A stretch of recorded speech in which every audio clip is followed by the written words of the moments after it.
How to post an archived Instagram photo. So in this video, I'm going to show you guys how to post an archived Instagram photo. All you need to do is follow these simple steps. First, you'll need to do is get into your Play Store and make sure that your Instagram application is updated. Once it's updated, then what you need to do is simply get back, open up your Instagram application and make sure that in your profile, once you get there, you have some photos on your archive list. So how are you going to check your archive list is by going into your profile and tapping at the right bottom corner where your profile picture is being shown. And after that, what you need to do is simply get into your settings or the freelance icon or the hamburger option that is at the top right corner, and get into the archive option that would be at number 2 in the dialog box. And once you get over there, you see this post archive. So this is my post that has been archived. So what I can do to repost it or to post it again is simply tap on the three dotted bar option, and once I do so, that says show on profile.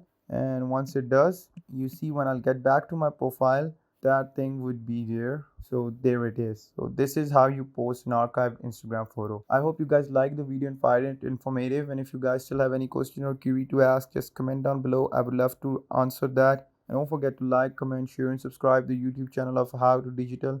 If you guys next time, take care. Peace.